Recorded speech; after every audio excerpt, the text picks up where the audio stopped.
नमस्कार दोस्तों, स्वागत है आपका हिंदी नॉलेज शो में। तो दोस्तों, रूस ने बड़ा झटका दिया है चीन को। जी हाँ, उसके बारे में बात करेंगे। और रूस ही नहीं, पूरी दुनिया ने चीन को आइसोलेट कर दिया है। चीन के साथ कोई खड़ा नहीं हो रहा है एक्सेप्ट पाकिस्तान को छोड़कर यहाँ तक कि तुर्की और जो मतलब कि भारत के विरोधी देश माने जाते थे, उन्होंने भी इस मामले में हाथ डालने से मना कर दिया है। और चीन इस बात पर फंस गया है क्योंकि चीन को क्या लग रहा था कि भारत के साथ अमेरिका है, तो जो अमेरिका की एंटी पार्टी है जैसे कि तुर्की हो गया या रूस हो गया, ये देश उसका साथ देंगे।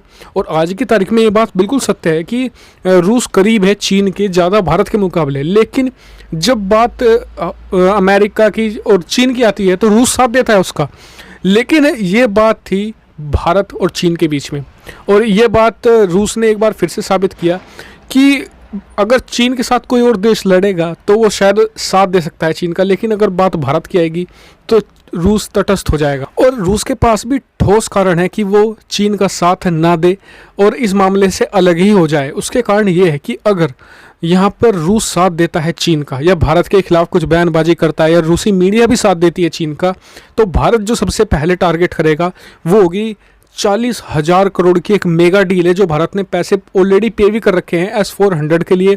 भारत उसे स्क्रैप कर देगा, और दूसरे डिफेंस प्रोक्योरमेंट है, भारत जो और हथियार खरीद रहा है सब स्क्रैप कर देगा। और ऐसे समय में जब रूस अपने इतिहास के पिछले 20 सालों में सबसे खराब इकोनॉमिक हालातों से जूझ रहा है, उसकी इकोनॉमी बिल्कुल बैठ चुकी है, कोरोना वायरस के मामले में नंबर 2 पर है वो, ऐसे में अगर वो इतने भारी लॉसेस भारत उसे पहुंचाता है, यानी कि यहाँ पर आप कह सकते हैं कि भारत के हाथ में है इस समय रूस की गर्दन, क्योंकि चीन ने इतने ज़्यादा बड़े सौदे नहीं दिए हैं रूस को। रूस भले ही आज की तारीख में भारत के मुकाबले चीन के ज़्यादा करीब हो, लेकिन भारत आज भी रूस का सबसे बड़ा हथियार खरीदारक देश है, ये आपको पता होना चाहिए। तो यानी कि भारत की जो फील्डिंग सेट कर रखी थी भारत ने पहले से ही, वो अब काम आ रही है। जी हाँ, और ऐसा नहीं है कि सिर्फ रूस से ही, मतलब कि यहाँ से भी एक समर्थन भारत को सबसे ज़्यादा मिल रहा है ताइवान से, और जिससे हमें बहुत ज़्यादा उनकी तारीफ भी करनी चाहिए। वो देश है ताइवान, और ताइवान की मीडिया ने तो आप स्क्रीन पर देखिए साफ साफ कह दिया कि भारतीय रामा किल ड्रैगन।